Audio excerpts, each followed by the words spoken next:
नमस्कार, मैं हूं दिव्या और आप देख रहे हैं आंखें न्यूज 24। आइए सबसे पहले नजर डालते हैं अभी तक की खास खबरों पर। सीएम सम्राट चौधरी का फरमान, कोई भी बिहार सरकार का सरकारी कर्मी विदेश यात्रा नहीं करेगा। अचानक जदयू कार्यालय पहुंचे पूर्व मुख्यमंत्री नीतीश कुमार, कहा चिंता मत करिए, काम करते रहिए, सब कुछ ठीक हो रहा है। पेट्रोल और डीजल की कीमतों में बढ़ोतरी के बाद सीएनजी गैस के बढ़ते दाम पर लोग परेशान।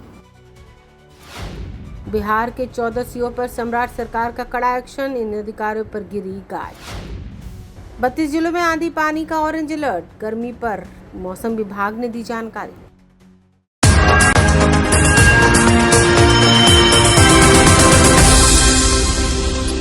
पटना से इस वक्त की सबसे बड़ी खबर आ रही है, जहां मुख्यमंत्री सम्राट चौधरी ने एक कार्यक्रम को संबोधित करते हुए विपक्ष पर तीखा हमला बोला है और बिहार के विकास को लेकर कई बड़े संकल्प दोहराए हैं। वीर सावरकर की जयंती के मौके पर सीएम सम्राट चौधरी ने इतिहासकारों और कांग्रेस पर इतिहास छुपाने का बड़ा आरोप लगाया है। इसके साथ ही उन्होंने बिहार के अपराधियों, भ्रष्टाचारियों और सरकारी कर्मचारियों को लेकर बेहद सख्त लहजे में चेतावनी जारी की है। मुख्यमंत्री सम्राट चौधरी ने कहा है कि आज देश का बच्चा बच्चा जानता है कि वीर सावरकर कौन थे। उन्होंने इतिहासकारों पर सवाल उठाते हुए कहा, अंग्रेजों और कुछ इतिहासकारों ने हमारी असली इतिहास को छिपाने का काम किया। कोई व्यक्ति एक दिन जेल जाता है तो जीवन भर याद रखता है, लेकिन 26-27 साल तक जेल में काल कोठरी की यातनाएं सही, उसे देश कैसे भूल सकता है। उन्होंने आगे कहा कि अटल बिहारी वाजपेयी और प्रधानमंत्री नरेंद्र मोदी ने सावरकर के आदेशों से प्रेरणा लेकर ही देश को आगे बढ़ाया है। बीजेपी पर जनसंघ के लिए हमेशा पहले राष्ट्र, फिर पार्टी और अंत में व्यक्ति रहा है। सीएम ने घोषणा की कि बिहार सरकार वीर सावरकर के जीवन और उनके संघर्षों पर रिसर्च की व्यवस्था करेगी ताकि बिहार का हर नौजवान उनसे प्रेरणा ले सके। इसकी पूरी रूपरेखा जल्द ही बिहार में स्थापित की जाएगी। शिक्षा व्यवस्था को लेकर मुख्यमंत्री ने एक बेहद महत्वपूर्ण और बड़ा ऐलान किया है। बिहार के 534 ब्लॉकों में सरस्वती विद्या निकेतन के नाम से मॉडल स्कूल बनाए जाएंगे।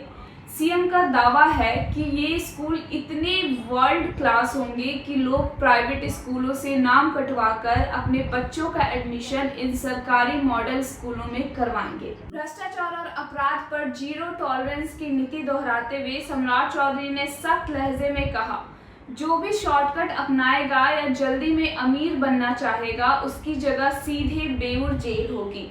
उन्होंने साफ किया कि सत्ता में बैठकर जो जातिवाद की राजनीति करते हैं, वो राज में समृद्धि नहीं ला सकते। अपराधी चाहे किसी भी जाति का हो, बिहार पुलिस 48 घंटे के भीतर उसका हिसाब करेगी और जवाब देगी। मुख्यमंत्री ने अपने एक हालिया फैसले का जिक्र करते हुए कहा कि उन्होंने सरकारी कर्मचारियों की विदेश यात्राओं पर पूरी तरह रोक लगा दी है। उन्होंने अधिकारियों से कहा, पहले बिहार घूमिए, जब बिहार घूमेंगे तब पता चलेगा कि भगवान बुद्ध, महावीर, भगवान शिव और विष्णु सब इसी धरती पर आए हैं। बिहार की अर्थव्यवस्था को मजबूत करने के लिए बियाडा के जरिए लगभग 1100 जगहों पर उद्योग चालू करने का लक्ष्य है, जिसमें से 800 जगहों पर काम शुरू हो चुका है। उन्होंने बाहर के उद्यमियों का भरोसा दिलाते हुए कहा कि सरकार उद्योगपतियों के साथ खड़ी है। मुख्यमंत्री ने साफ कर दिया कि 2047 तक जहां पीएम मोदी ने विकसित भारत का सपना देखा है, वहीं नीतीश कुमार और उनकी सरकार बिहार को विकसित बनाने के संकल्प के साथ आगे बढ़ रही है। अब देखना यह होगा कि मुख्यमंत्री के इस कड़े फैसलों और शिक्षा के इस नए मॉडल पर विपक्ष का क्या पलटवार आता है। इस बड़ी खबर पर हमारी नजर लगातार बनी हुई है। देश और दुनिया की तमाम खबरों के लिए देखते रहें आंखें न्यूज 24। आज देश का कोई भी बच्चे से आप पूछिएगा कि वीर सावरकर कौन है, आपको बताने का काम इस देश के लोग नहीं है। इसमें कहीं तो मत नहीं है कि अंग्रेजों ने कई चीजें छुपाया, भारत के इतिहासकारों ने कई चीजें छुपाया। भारत के लोकतांत्रिक देश बनने में जिन वीर साथियों ने अपना योगदान दिया, उनके जीवन को छुपाने का काम किया। कोई एक दिन जेल जाता है, उसको जीवन भर याद रहता है। कोई व्यक्ति 26-27 साल तक यदि जेल में यात्रा सहा हो, उसको कैसे कोई भूल सकता है। अंडमान निकोबार जितने लोग गए हो, या इस भारत में जेल की यात्रा का प्रतीक कोई जगह है, वो काला पानी ही माना जाता है। और वहां वीर सावरकर सालों साल तक वहां रहने का काम किया। एक तरह से कोलू फेरने का जो शब्द आया जेल के अंदर, और आप सोचिए, आज तो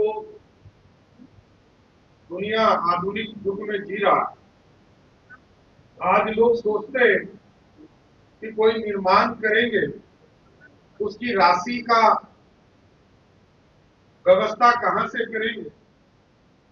लेकिन उस जमाने में 1890 या 95 का दौर रहा हो, उस दौर में 5.5 लाख रुपया लगाकर अंग्रेजों ने जेल बनाया, जबकि भारत के लोग जो स्वतंत्रता सेनानी थे, उनको वहां फ्री में मजदूरी कराने का काम करते थे। उनसे मजदूरी कराया और उस जेल का निर्माण किया। तो इस देश में जो भी इतिहासकार रहे, उन्होंने भी ये लिखा है कि उस जेल में जो रहे वो सबसे ज्यादा कष्ट में रहे।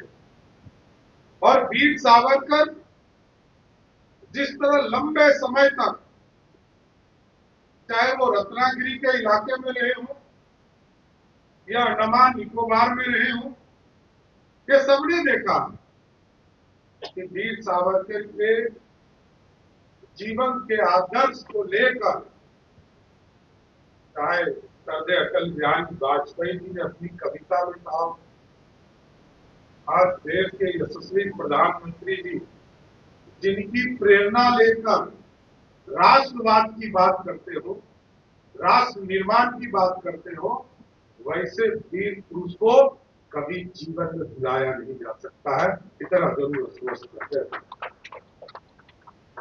और साथियों, क्योंकि इसी प्रेरणा से आज पूरा देश आगे बढ़ रहा है, और हमारी पार्टी तो स्पष्ट तौर पर जब भारत निर्माण की बात आती है, चाहे वो इमरजेंसी का दौर रहा हो, आपातकाल का दौर रहा हो, और इस देश में जब कांग्रेसवाद के खिलाफ लोकतंत्र पूर्ण रूप से स्थापित करने की बात हो, क्योंकि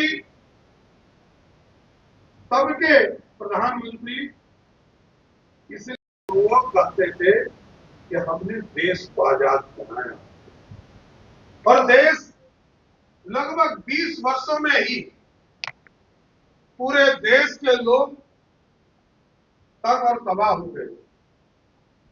और जिस तरह इमरजेंसी लगाने का काम श्रीमती इंदिरा गांधी ने किया, और भारतीय जनसंघ के लोगों ने पहले यही कहा कि हमारे लिए पहले राष्ट्र है, तब हमारी पार्टी है, तो अपने आप को जनता पार्टी के अंदर विलीन भी करने का काम।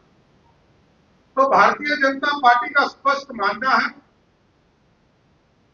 कि भारत में पहले भारत को बचाना है, तब फिर पार्टी को बचाना है, और तब फिर व्यक्ति को बचाना है। तो जिस पार्टी के लिए नेशन ही फर्स्ट हो, उस पार्टी के लिए तो वीर सावरकर महापुरुष ही होंगे, इतना जरूर स्पष्ट करता हूं। इसलिए आने वाली पीढ़ियों से जरूर आग्रह, मैं इसको देखता हूं, आपने आग्रह किया है कि हम जरूर इस पर रिसर्च कराएंगे, पूरी व्यवस्था खड़ा कराएंगे, और इसको आगे के दिनों में किस तरह उनके रिसर्च के और चीजों को जोड़कर बिहार में बिहार के एक एक नौजवान इनसे प्रेरणा ले सके, इनकी पूरी रूपरेखा बिहार में भी स्थापित करने का काम किया। इसलिए साथियों, हम लोग तो नेशन फर्स्ट वाले लोग हैं और बिहार अब समृद्धि की ओर रास्ते पे चल चुका है। देश के यशस्वी प्रधानमंत्री नरेंद्र मोदी जी ने विकसित भारत करने का निर्णय लिया और 2047 तक दुनिया के पूरी अर्थव्यवस्था खड़ा करके दुनिया के सबसे ज्यादा विकसित राष्ट्र बनाने का निर्णय लिया। और बिहार में भी हमारे पूर्व मुख्यमंत्री नीतीश कुमार जी ने समृद्ध बिहार का सपना देखा है, क्योंकि कहा कई साथियों ने कि बिहार के लोगों को राष्ट्र के साथ निर्माण में भी कई लोगों ने योगदान दिया, लेकिन अब बिहार को तेज गति से विकास करने की जरूरत है। अभी तक हम जन कल्याण की बात कर रहे थे, अभी तक हम बेसिक नीड्स जो है गांव तक पहुंचाने की बात है, सड़क, बिजली, पानी कैसे हमारे गांव तक पहुंचे।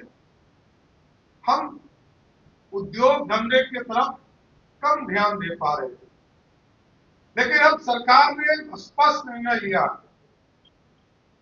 हम शिक्षा के भी केंद्र को और मजबूत करेंगे। इसलिए हम लोगों ने मॉडल स्कूल की कल्पना की और मॉडल स्कूल जो सरस्वती विद्या निकेतन के तौर पर जाना जाएगा 500-3400 ब्लॉक में स्थापित होगा और उस केंद्र को इतना मजबूत करना है कि जिस तरह आज से 2000 वर्ष पहले इस मगध की धरती पर नालंदा यूनिवर्सिटी और विक्रमशिला यूनिवर्सिटी था और सीधे इस मगध में तीसरा जो यूनिवर्सिटी था वो तक्षशिला था, जो आज पाकिस्तान। और हमारी कल्पना है, बिहार के लोगों की कल्पना, बिहार ज्ञान की भूमि है, बापू को भी यहाँ स्थापित करने का काम बिहार के लोगों ने किया। मोहन करमचंद गांधी जो यहाँ लोगों के बीच में आंदोलन करने आए, उनको भी बापू बनाने का काम किसी धरती ने किया, यही बिहार था जिसने उनको बापू बनाने का काम। कई बड़े नेता यहाँ आए, मधुली में आए, जॉर्ज फर्नांडिस आए, शरद यादव किया, सबका सम्मान इसी राज्य ने किया। समाजवादियों को भी पूरी तरह संरक्षण देने का काम किया। अब बिहार ज्ञान की भूमि और बढ़कर आगे बढ़कर काम कर रहा है। इसलिए मैंने अभी सभी लोगों को कहा है, ये जो सरस्वती विद्या निकेतन है हमारा मॉडल स्कूल, इसकी कल्पना ऐसी करनी है जिस दिन यहाँ के महत्वपूर्ण विद्यालय से, चाहे वो कॉन्वेंट हो या प्राइवेट स्कूल हो, उससे नाम कटाकर हमारे मॉडल स्कूल में लोग नामांकन कराने लगे थे, उसी दिन बिहार के नौजवानों का सपना साकार हुआ।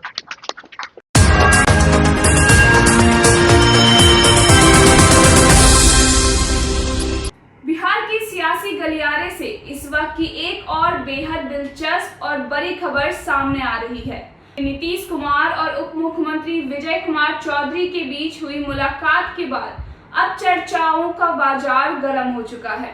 दरअसल मुलाकात के बाद नीतीश कुमार ने बेहद खास अंदाज में विजय चौधरी से कहा, शाम में आइए, एक चीज बताइए कि क्या हो रहा है और क्या नहीं, अच्छे से काम कीजिए। नीतीश कुमार का ये अंदाज और ये हिदायत इस वक्त बिहार की सियासत में सबसे बड़ा चर्चा का विषय बन गई है। नीतीश कुमार का साफ तौर पर कहना कि शाम में आइए और एक एक चीज बताइए, इसके कई बड़े सियासी मायने निकाले जा रहे हैं। इसे सीधे तौर पर इस बात का संकेत माना जा रहा है कि मुख्यमंत्री अब सरकार से लेकर संगठन तक हर एक कामकाज पर खुद पैनी नजर रखे हैं और जमीनी स्तर का पूरा फीडबैक लेने की तैयारी में है। नीतीश कुमार का यह खास निर्देश यह भी साफ कर रहा है कि वो शासन व्यवस्था और राजनीतिक समीकरणों को लेकर कितने गंभीर हैं। अब हर किसी की नजर शाम को होने वाली इस मुलाकात पर टिकी है कि नीतीश कुमार और उप मुख्यमंत्री के बीच क्या कुछ बड़ी रणनीति बनने वाली है। इस पूरी बातचीत के सियासी मायने क्या है और सरकार के भीतर इस वक्त क्या खिचड़ी पक रही है, इस पूरी डिटेल के लिए हमारे साथ जुड़े रहें आंखें न्यूज 24 पर।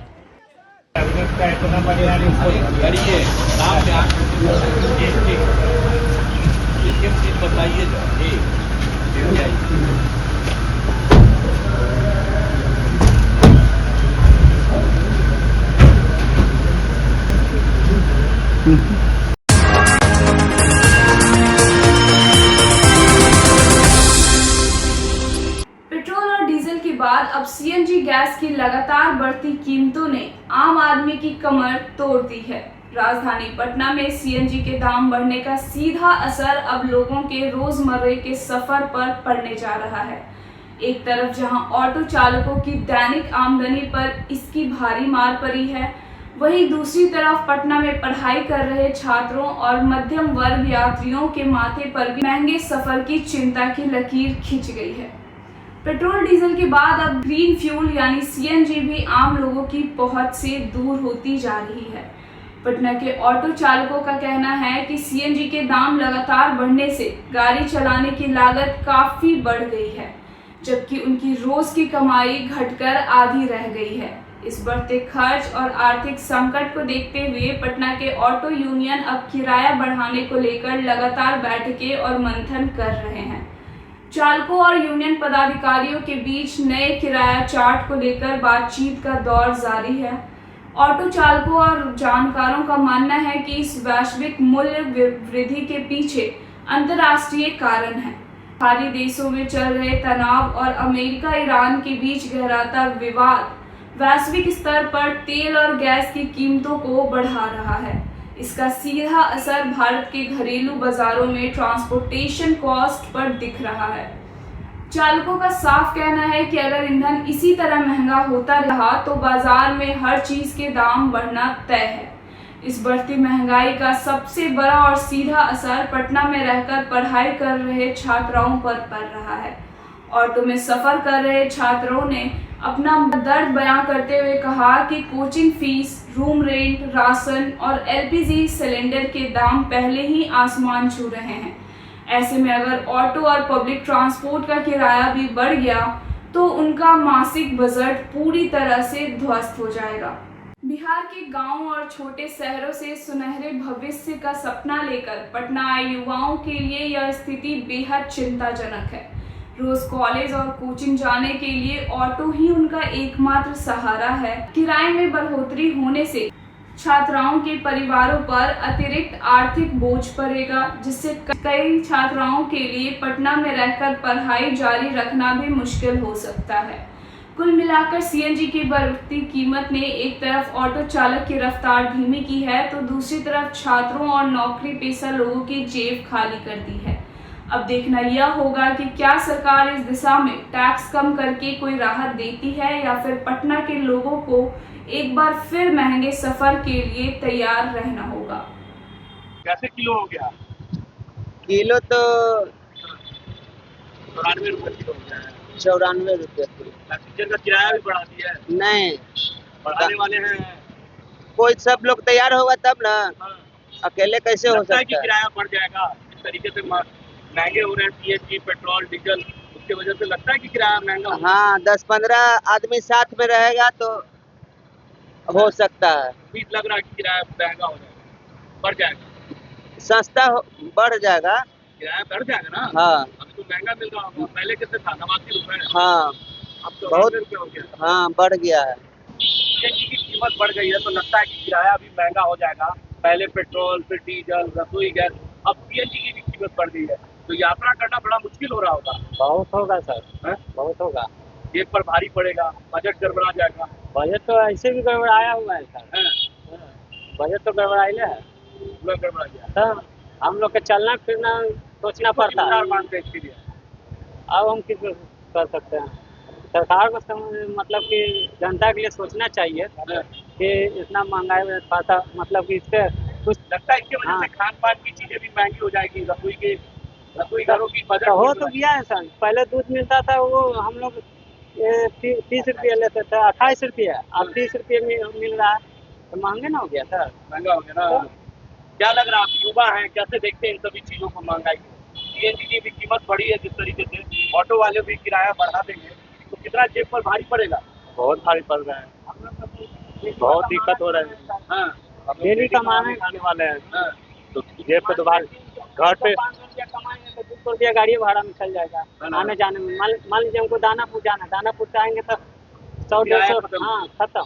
हाँ, एक्चुअली इससे दिक्कत तो हो रही है, आम जनता को बहुत ज़्यादा दिक्कत हो रही है, और सबसे ज़्यादा स्टूडेंट लोग को, जो यहाँ पटना में रह के पढ़ाई करता है। आना जाना होता है ना, इसलिए कहीं भी सफर फिर करना धूप बहुत में मुश्किल आना जाना इतना दूर, कहीं भी रेंट भी उसका ज्यादा लग रहा है। है। तो किराया भी महंगा हो जाएगा ऑटो का, बहुत बहुत परेशानी होंगी। किराया तो महंगा हो ही गया हो है। गया है। पास में जाते हैं तो 20 रुपए खींच लेते हैं। 20 रुपये ले लेता है। हाँ, रैपिडो वाला भी महंगा कर दिया होगा। रैपिडो भी बहुत बहुत ज्यादा। हाँ। पहले कम पैसे में लोग सफर पहले लोकल भाड़ा था पहले 7 रुपया। ट्रैवल कर सकते थे, बट अब नहीं, ऐसा अब ऐसा नहीं है। अब बहुत महंगा हो गया अब कहीं भी जाने के लिए रखना पड़ता है। ट्रेवल महंगा हो गया। अब ट्रैवल महंगा हो पहले था लोकल भाड़ा 7 रुपया, अभी 20 रुपया 15 रुपया लेता है। ऑटो वाला भी अपना मनमानी करने लगा है। हाँ। हाँ, तो वो महंगाई की तो कह रहा वजह है कि से। सीएनजी महंगा हो गया हाँ, है। बोले महंगाई की वजह से सब चाहता है कि हम रैपिडो कैसे। भी सस्ता था, अब ज्यादा महंगा हो गया है। अब तो थोड़ा दूर जाने के लिए भी रेंट सब बढ़ गए हैं। हम लोग स्टूडेंट हैं, हम लोग से ज्यादा कौन जानता होगा।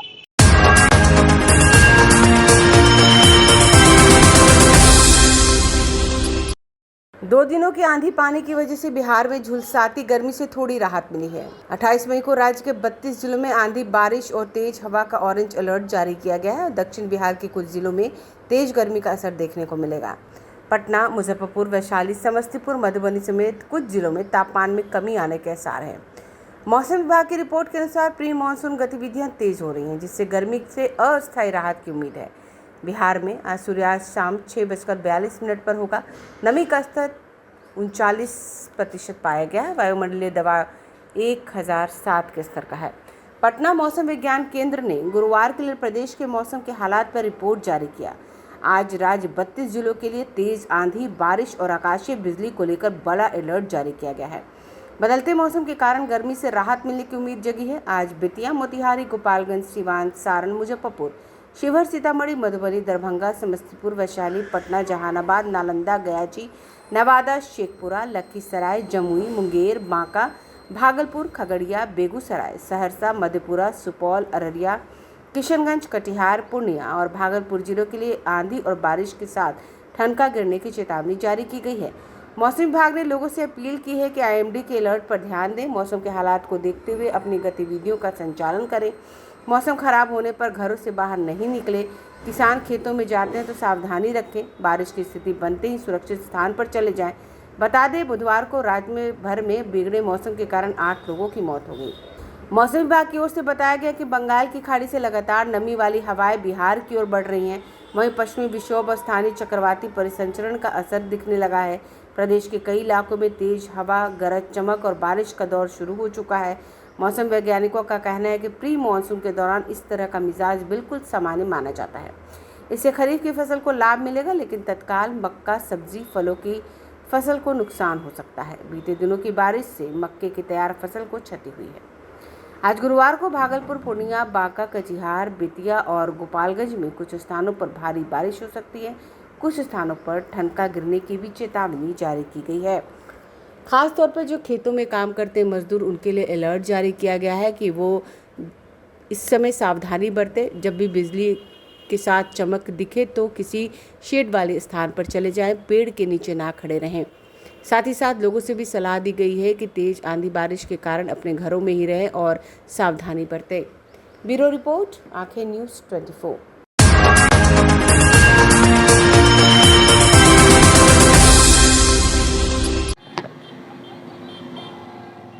ये नज़ारा जो आप देख रहे हैं, ये है पटना का गर्दनी बाग। यूँ तो पटना नगर निगम लगातार शहर को चकाचक बनाने का दावा करती रहती है।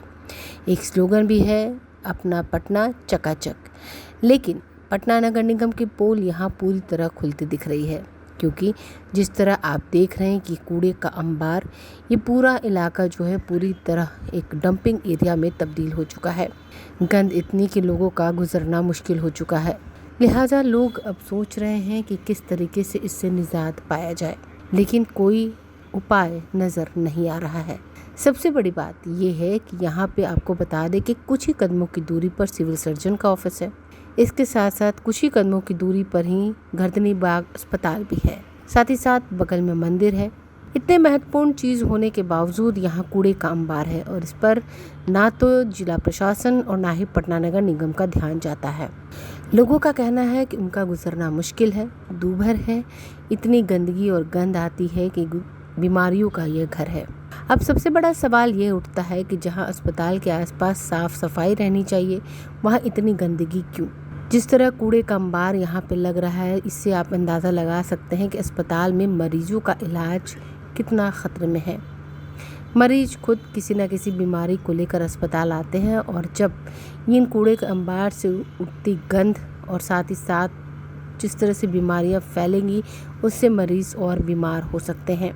सिविल सर्जन का ऑफिस बगल में होने के बावजूद इस पर कोई कार्रवाई नहीं की जा रही है। साथ ही साथ प्रतिष्ठित मंदिर भी यहाँ पर है, जहाँ लोग पूजा अर्चना करने आते हैं, लेकिन मुंह पर कपड़ा बांधकर। कहते हैं लोग कि कई बार शिकायत की गई पटना नगर निगम में, प्रशासन में, लेकिन कोई सुनवाई नहीं की जा रही है। आलम यह है कि कूड़े का अंबार दिनों दिन बढ़ता जा रहा है और लोगों की मुश्किलें और ज़्यादा बढ़ रही हैं। लोगों का कहना है कि नगर निगम लगातार ये दावा करता है कि वो पटना शहर को चकाचक बनाने में कोई कोर कसर नहीं छोड़ता। हर जगह को पूरी तरीके से साफ किया जा रहा है।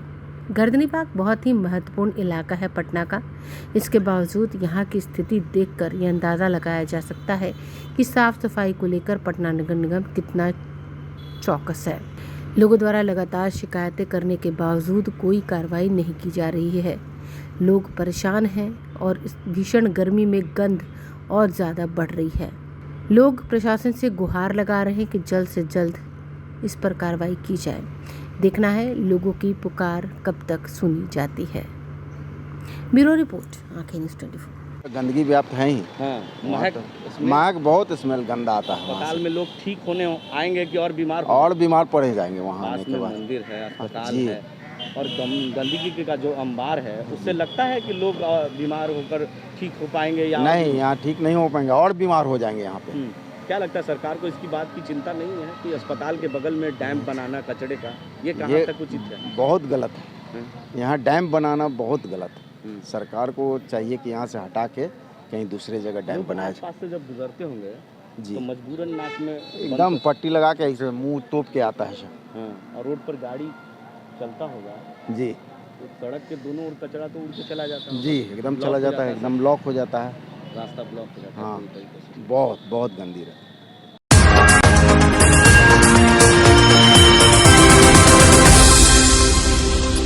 अगर आपने अभी तक हमारे चैनल को सब्सक्राइब नहीं किया है तो हमारे चैनल को जल्द से जल्द सब्सक्राइब करें, लाइक करें और शेयर करें। ताज़ा तरीन खबरों के लिए देखना ना भूलें आंखें न्यूज़ 24।